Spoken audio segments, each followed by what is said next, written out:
श्री गुरुभ्यो नमः। हरि ओम।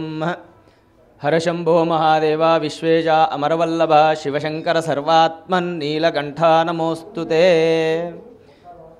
मन इंदूरु नगरमुనందు ఈశాన్య భాగములో శ్రీ పార్వతీ సమేతంగా నీలకంఠేశ్వర స్వామి వారు స్వయంభూగా వెలిసి ఉన్నారు।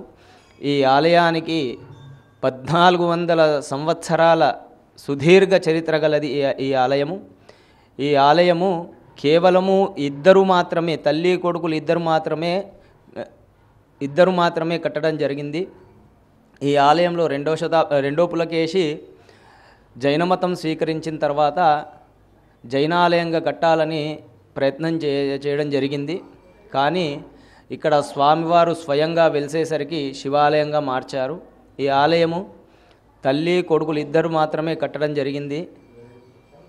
కొడుకు ప్రతిరోజు ఆలయం నిర్మించడం చేసేటప్పుడు చిట్ట చివరన శిఖర స్థాపన చేసేటప్పుడు తల్లి అతనికి సద్ది అంటే టిఫిన్ బాక్స్ తెచ్చేది ప్రతిరోజు। చిట్ట చివరన శిఖర స్థాపన చేసే సమయంలో శిల్పి చెప్తాడు కదా, అమ్మా ఈరోజు శిఖర స్థాపన చేస్తున్నాను, సద్ది పెట్టేసి వెనక చూడకుండా వెళ్ళిపో అని చెప్తాడు।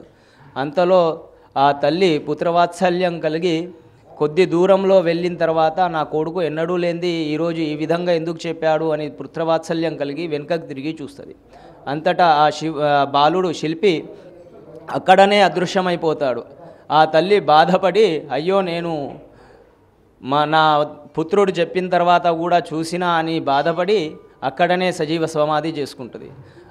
అందువలన ప్రతి బాలశిల్పి వాళ్ళ వంశంలో ఒకళ్ళకు కలలో కనిపించి ప్రతి మాఘశుద్ధ సప్తమి రోజున నేను వెళ్ళి ఊరేగింపుగా వెళ్ళి నా తల్లిని దర్శనం చేసుకుంటాను అని కలలో చెప్పేసరికి ప్రతి మాఘశుద్ధ సప్తమి రోజున స్వామివారు స్వయంగా ఉత్సవ విగ్రహాలు స్వయంగా రథంలో ఊరేగింపుగా వెళ్ళి తల్లిని దర్శనం చేసుకొని తిరిగి రావడం జరుగుతుంది। ఇది ప్రతి మాఘశుద్ధ సప్తమిలో ప్రతి సంవత్సరము ఆనవాతిగా వచ్చుతున్నది। కావున ఇలాంటి అవకాశాన్ని భక్తులు అందరూ సద్వినియోగం చేసుకొని స్వామివారి కృపకు పాత్రలు కాగలరు। For more videos like this, subscribe Big TV channel.